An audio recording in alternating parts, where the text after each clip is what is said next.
Germany is going through a tough demographic change. The baby boomer generation is exiting the job market, and younger Germans just can't fill all of the gaps. As a recruiter, I've had several positions that were published for various months and couldn't get filled. The only approach to fill some of those positions was to do headhunting and active sourcing through platforms such as LinkedIn. In a situation like that, you would think that candidates have all of the bargaining power, right? Well, it's not that simple. I receive on LinkedIn and on other social media platforms every day messages from people who are telling me, Marcus, I apply for several positions, but I have a hard time hearing back, getting an interview, and obviously getting the job.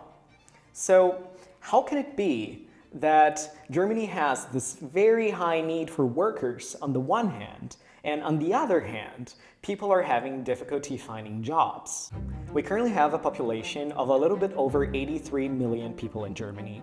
And out of those 83 million people, almost 20 million are going into retirement until the year of 2036. That is a great portion of the population, the baby boomers. At the same time, we have very low fertility rates. Currently, we have run about 1.35 children per woman, which is well below the needed rate of 2.1 children per woman to maintain the population. So we have almost 20 million new retirees until the year 2036. At the same time, we have a decreasing population. So it's clear that we need something to bridge this gap. And the Research Institute of the German Federal Employment Agency has done a study that showed that we would need around 400,000 immigrants per year to fill this gap. If we have such a high demand for new workforce in Germany, why is it that people are writing to me and saying, hey Marcus, I never hear back from some companies, or why can't I get a job? In order to better understand Germany's economy, one needs to grasp that it's very industrialized, but also highly dependent on exports. And when we think about industry, we think about manufacturing processes, goods being produced, and this unequivocally all requires energy. And energy is something that is becoming every day more and more expensive in Germany. A couple of years ago, the German government has decided to shut down its nuclear power plants.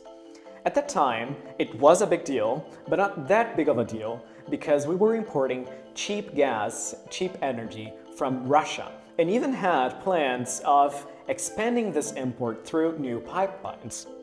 Well, this all stopped due to the war in Ukraine and the sanctions imposed by the European Union and the German government. As we didn't have that anymore and didn't have our nuclear power plants, we desperately needed to import energy from elsewhere. And we imported it and are importing it for more and more expensive prices. A second point we need to understand is that we're having a more and more fragmented global economy. So through the process of globalization, we had an open market in the world. Every market was your market. But the situation is changing. And for a country such as Germany, which is highly dependent on exports, this is quite worrying. We've seen in the COVID-19 pandemic that some industries, such as the chips and processors industry, was in a very high demand. And chips were lacking in many countries. And governments have made the decisions to bring back these industries or to create them even in their countries. And we see the need of having it produced locally.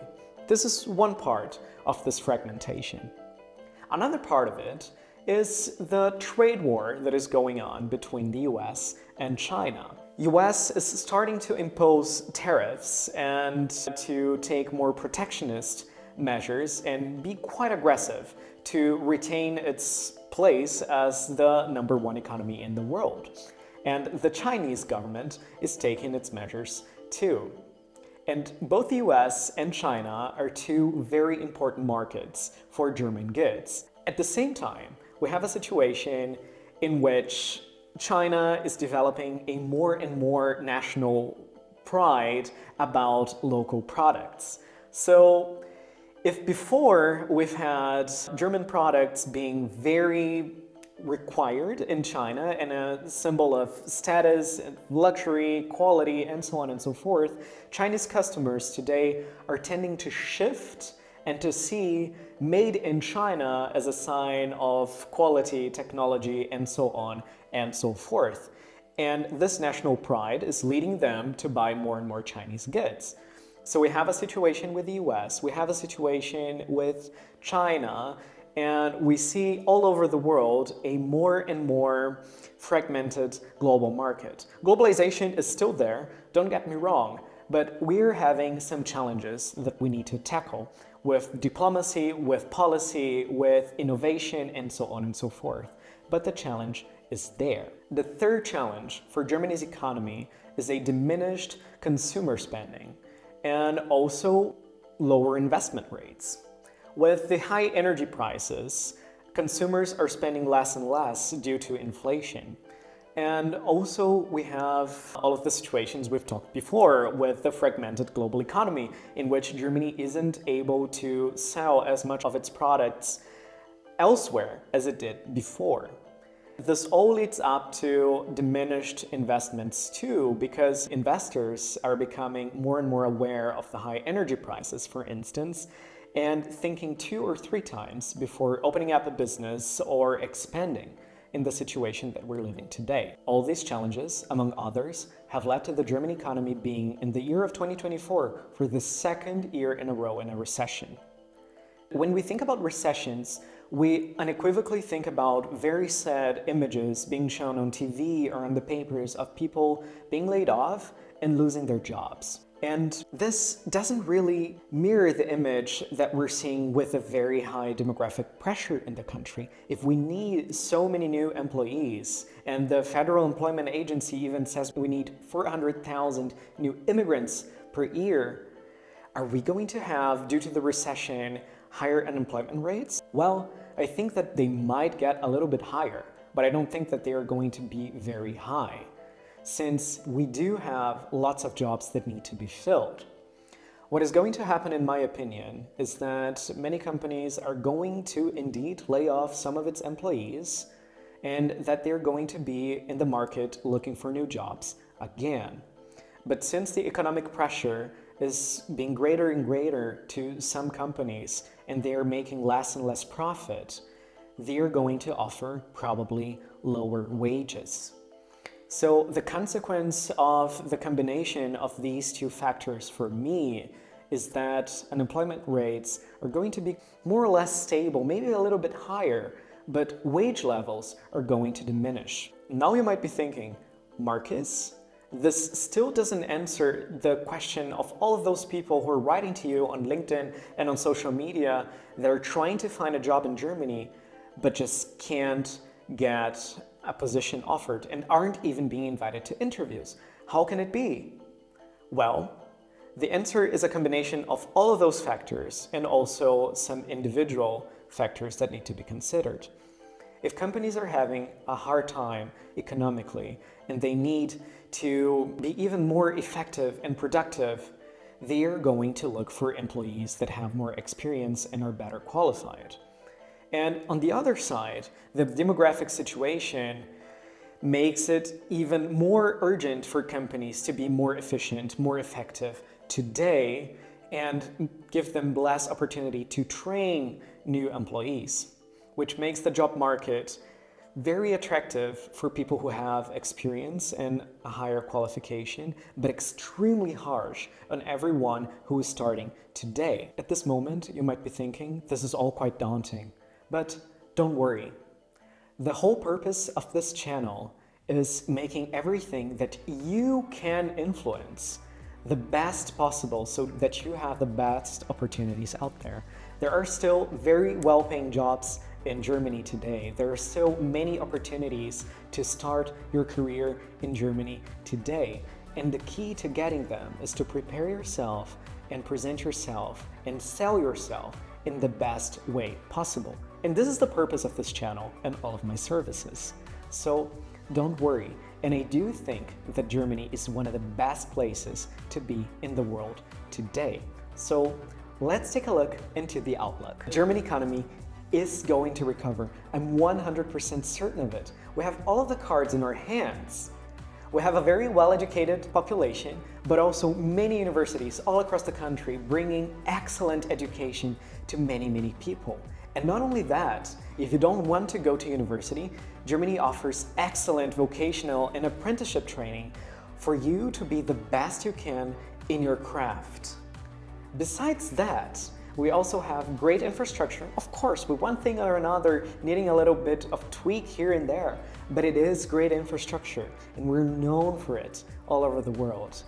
And all of those things combined make us be already 1,000 steps ahead of many, many other countries in the world.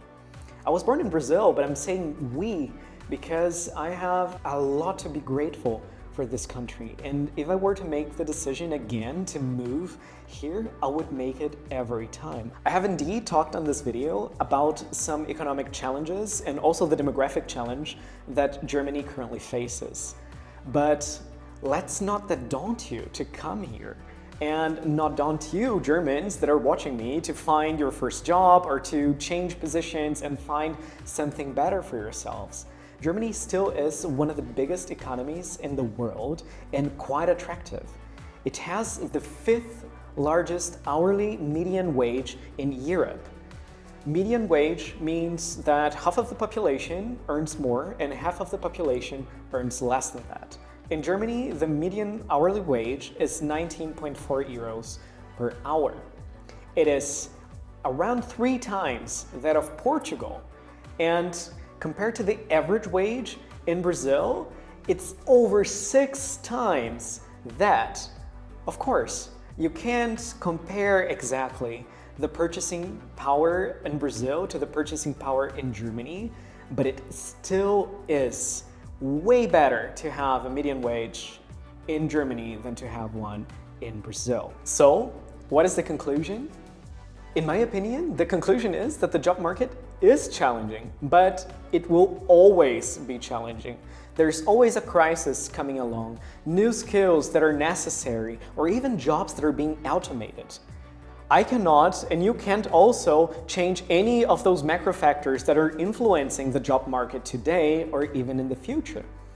But what we can do is change things about ourselves, our applications, and how we're presenting and selling ourselves to the job market. The whole purpose of this channel is help you get your dream job in Europe, in Germany, and to make you have a happy, satisfied career in which you have that high-paying opportunity.